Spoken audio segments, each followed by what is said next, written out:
Hello दोस्तों। आज की कहानी में संतरे और नारियल का जिक्र कुछ ज़्यादा ही है, तो वीडियो को देखकर अपने नारियल से पानी ना निकालने लग जाना।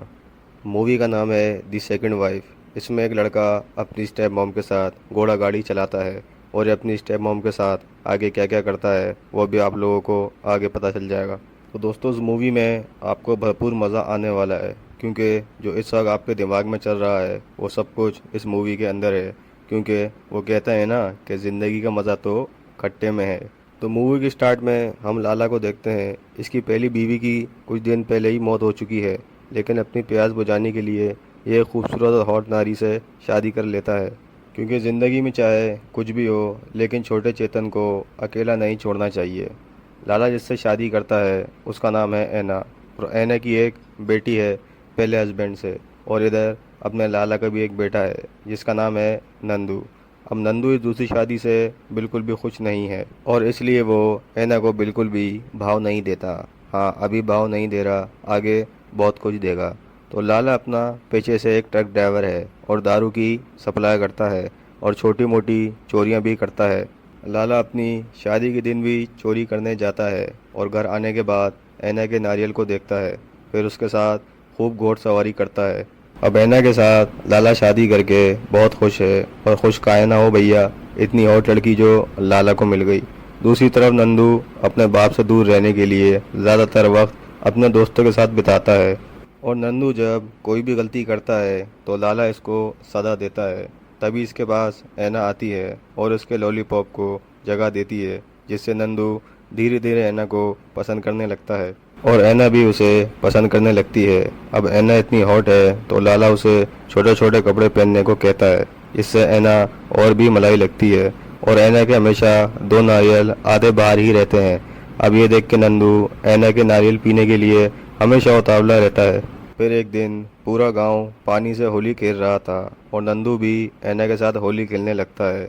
अब नंदू मौका देख के ऐना के नारियल को ज़रा सा पिचका देता है, अब जिससे नंदू को बड़ा मज़ा आता है और ऐना को भी बड़ा मज़ा आता है। दूसरी तरफ अपना लाला सोने की चोरी में पकड़ा जाता है, और पुलिस उसे पकड़ के जेल में डाल देती है। अब लाला को बचाने के लिए ऐना और उसकी सिस्टर उसके दोस्तों के पास जाती है। वहाँ एक लाला का दोस्त ऐना से कहता है, हम तुम्हारी मदद तो नहीं कर सकते मैडम, लेकिन तुम्हारे नारियल पानी ज़रूर पीना चाहते हैं। ये सुन के ऐना और उसकी बहन वहाँ से चले जाते हैं। फिर एक दिन नंदू की आंख में कचरा चला जाता है। ऐना उसे साफ करने के लिए नंदू के करीब आती है। फिर दोनों के अंदर कुछ कनेक्शन जागता है, जिससे दोनों को बहुत आनंद आने लगता है। फिर अचानक ऐना को ये सब गलत लगने लगता है। मतलब सोचो, ऐना ने नंदू को कहाँ रोका। थोड़ा आगे बढ़ जाती तो अपने नंदू का दिन बन जाता। फिर रात में नंदू ऐना के बारे में सोचने लगता है और अपने दूसरे सपने को पूरा करता है। और दूसरे दिन नंदू से रहा नहीं जाता, तो वो सीधा जाके ऐना को खींच के इमरान हाशमी बन जाता है। ऐना गुस्सा होके उसे दूर भगा देती है, लेकिन अपना नंदू भी कहाँ हार मानने वाला था।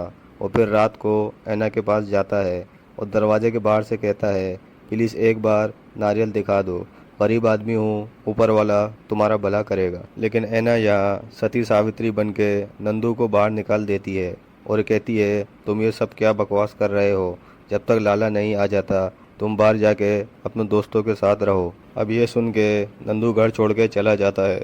फिर एक रात नंदू दारू पी के वापस घर आता है। दरवाज़ा बंद देख के खिड़की तोड़ के अंदर घुसता है। ऐना आवाज़ सुन के बाहर आती है और देखती है ये साला नंदू फिर आ गया। तो ऐना कहती है, तुम यहाँ क्यों आए हो, जब मैंने तुम्हें मना किया था। तो नंदू कहता है, मैं यहाँ सिर्फ अपने कपड़े लेने आया हूँ। तब ऐना सोचती है कि पता नहीं लाला और कितने दिन जेल में रहेगा, और मेरी प्यास यहाँ कौन बुझाएगा। तो ऐना नंदू को इशारा करती है। नंदू भी खुशी से झूमने लगता है, और सारी रात नंदू ऐना की घोड़ा सवारी करता है। इसके बाद दोनों रोज़ाना कहानी घर घर की खेलते हैं। फिर एक दिन सोफिया नाम की लड़की इन दोनों को रंगे हाथ पकड़ लेती है। तो नंदू उसे समझाने जाता है और कहता है, देख बहन, ये सब मेरे बाप को नहीं बताइयो, मैं तुझे अपना छोटे चेतन का दीदार कराऊंगा।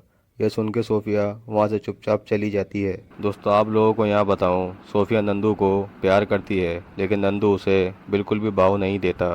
दूसरी तरफ ऐना को नंदू के साथ घर घर वाली कहानी खेलना अब गलत लगता है।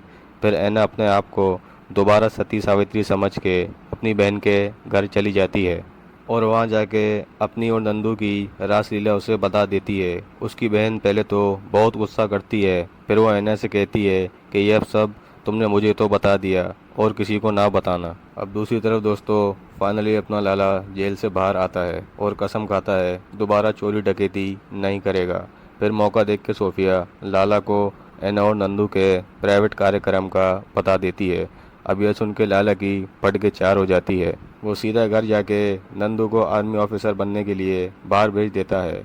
नंदू के आर्मी के जाने के बाद नैना उसे बहुत ज़्यादा मिस करती है। ना सही से सोती है, ना सही से खाना खाती है और ना ही लाला को सही से नारियल दिखाती है। फिर कुछ टाइम बाद अपना नंदू आर्मी से ऑफिसर बन के घर आता है। लाला उसे अपनी बीवी से बचाने के लिए नंदू की फौरन शादी करा देता है। लेकिन यहाँ दोस्तों ऐना का फेस देखने वाला होता है।